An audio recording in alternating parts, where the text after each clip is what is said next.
Imagine an AI customer service agent. It's brilliant at first, handles everything perfectly, but then maybe a few weeks in, it starts, well, veering off course. Maybe it offers a discount that just doesn't exist, or it asks you for your customer ID for the third time in the same chat. Customers get frustrated. Naturally, in your business, well, it starts to bleed money. The core problem here isn't just like a bad prompt someone wrote. It's something much more subtle. It's context degradation. Welcome to the deep dive. Today we're taking a really deep plunge into context engineering, mastering AI information flow. And this isn't just about tweaking a command here or there. It's really a whole new way of thinking about AI, how it processes information, and ultimately how effective it can truly be. That's exactly right. We're going to unpack why the traditional way, prompt engineering, while it's still important, it just isn't enough anymore, not with today's complex AI. And then, we'll explore 9 really practical strategies, ways to build what we're calling an informational nervous system for AI. These are the techniques that, really lift AI agents up, make them intelligent and reliable collaborators. Okay, let's unpack this, and I'm really curious to understand this fundamental shift you're talking about. It does feel like the whole landscape of interacting with AI is changing pretty fast. We're definitely moving beyond just, write a good prompt and cross your fingers. Absolutely. Context engineering, it's not just some fancy term. It's really about deliberately designing, managing, and continuously optimizing that stream of information, what the AI agent gets and what it remembers over time. Think of it like building that informational nervous system we mentioned. It's kind of like overseeing a really complex conversation, maybe multi-layered, where you constantly have to track what's been said, what's crucial to keep, and what's just noise you can discard. So why now? What's really driving this shift right now? Why is context suddenly so critical? Well, there's a great analogy from Andrej Karpathy, a leading AI researcher. He compares large language models, these LLMs that understand and generate text like humans. He compares them to a new kind of operating system. And that critical space where the AI holds all its current info, the context window, that's its RAM, its limited working memory. Everything the AI needs to think to act effectively has to fit right in there. Okay, and just like with our computers, that RAM can get messy really fast. Exactly. And that messiness, it leads to some pretty significant issues. And these aren't just technical glitches, they can become real business headaches. First, you've got context poisoning. This is when wrong information gets kind of stuck in the AI's memory. Like, imagine a sales agent, just once, it gets hold of an unofficial 20% discount figure. If it saves that nugget, it might just keep offering that wrong discount over and over to every customer. That causes direct revenue loss until someone catches it. It's pretty insidious. Wow, so a single bad piece of data can really snowball like that. It really can. Then there's context distraction. This happens when there's just too much irrelevant info. Creates this excessive cognitive load for the AI. It's like you trying to listen to 5 different conversations at once in a crowded room. The AI gets overwhelmed, it struggles to focus on its main job, and often it just defaults to generic, kind of off-topic answers. It can't figure out what's actually important. And classic one, the needle in a haystack problem, sometimes called lost in the middle. Research shows this again and again. LLMs often ignore crucial details if they're buried in the middle of a long text. They pay more attention to the beginning and the end. So your most vital piece of info could be right there, but the AI just breezes past it. Like burying the lead, but for an AI. Precisely. And finally, there's context drift. So in long-running tasks, the original goal can just completely fade away. Picture an agent, right? Its main task is drafting a comprehensive product launch plan. But maybe the user keeps interrupting, asking it to check emails or summarize some unrelated articles. The context window fills up with these side quests, and eventually the agent just loses sight of its main mission, forgets what it was supposed to be doing. And on top of all these performance issues, there's a direct economic hit too, isn't there? We're talking actual dollars and cents. Absolutely. Every single token, which is basically, a piece of a word or even a character that gets fed into that context window costs API fees. So an inefficient context management system, it will quite literally burn your money just processing junk information. And that adds up incredibly quickly when you scale. So these aren't just minor glitches then. They're symptoms of something deeper. It shows that a perfect prompt just isn't the whole story anymore, right? Right. Exactly. It clearly signals that AI needs a much more sophisticated, intelligent system for managing context if it's going to work effectively over time. It goes way beyond just a single perfect command. It's not just about what you tell it, but what the AI actually hears and remembers and keeps track of. Okay, so if we need this intelligent system, What are some of these strategies for actually building it? Let's start with memory. That feels pretty foundational. For sure. First up is short-term memory. This is like fundamental for any real conversation, right? It lets the AI remember what just happened, the recent interactions. Most AI platforms let you configure this pretty easily. You usually just set a number of recent messages to keep in mind. It's low latency, meaning it's fast and pretty simple to set up. So if a user says, my customer ID is KH8675, the AI holds on to that for the next question, like, what's my current balance? Just a moment later. Now, for more granular control, you could use an external database, something like PostgreSQL, that gives you persistence across sessions. Plus, you can query it robustly. You can design a really clear message table structure. That helps a lot with debugging and analysis later on, though it does add a little bit more latency. So it's not just about speed. It's really about the fluidity of the interaction itself.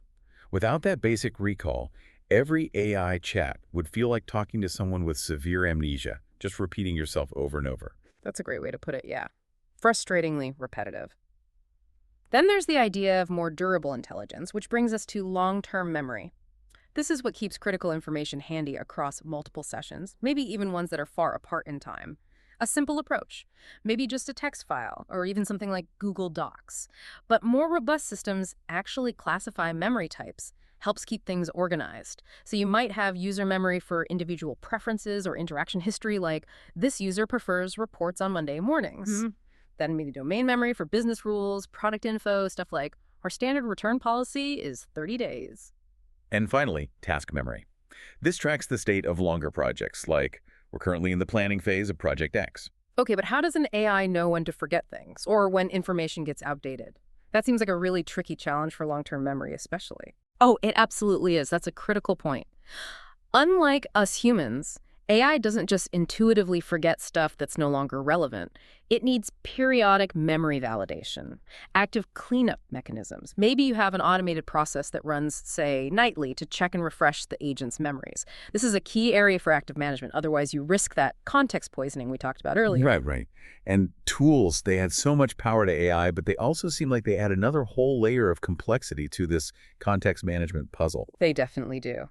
And that brings us to our third strategy. Context from tool calling. How you describe your tools to the AI profoundly influences its decisions about when and how to use them. A really poor description, like just calling something search tool, gives the AI very little guidance. It's vague. But a good description, something like product information search tool. Use search product name dot string. Use this specific tool to look up details, pricing, and stop status for a specific product. See, that's much more effective. It tells the AI exactly when and how to use that tool. It's almost like baking the instruction manual right into its memory. And when you start chaining tools together, where one tool's output feeds into the next one context, it gets incredibly complex really fast. You absolutely need strict isolation and summarization strategies there just to prevent cross-contamination between the steps.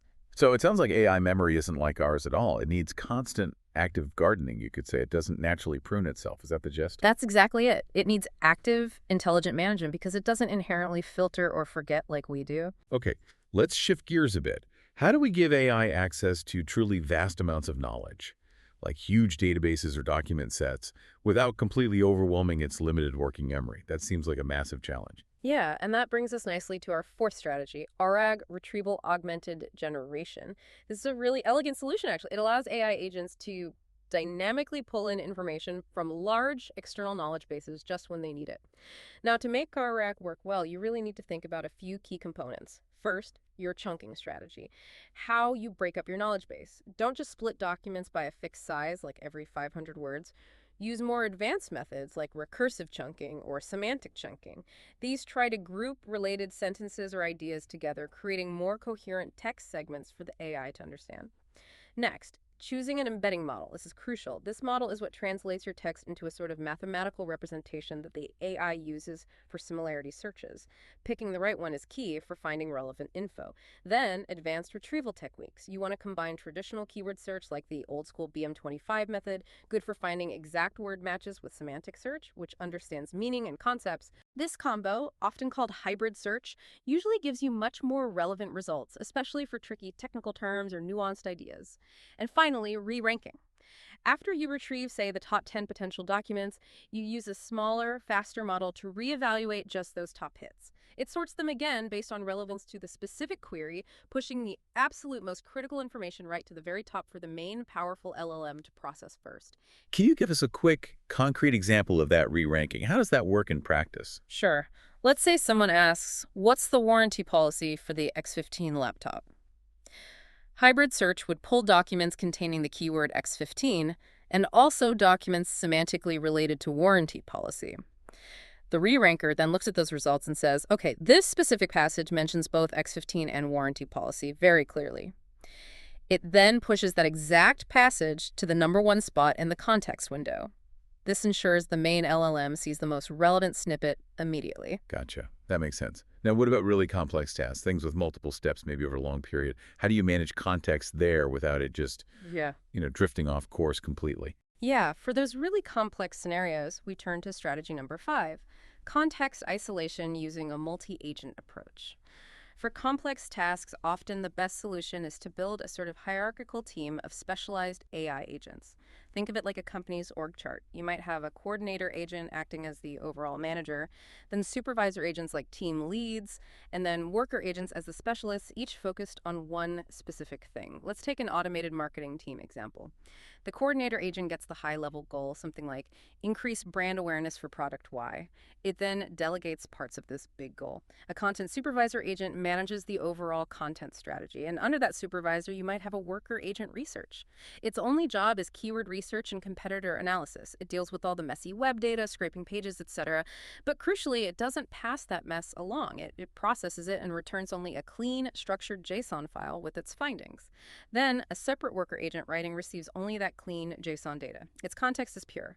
No HTML noise, no irrelevant stuff from the web scraping. It just focuses on writing based on the structured data. Whoa. Okay. Imagine scaling that kind of setup to handle, like, a billion queries. The efficiency gain could be massive. That's a really powerful concept.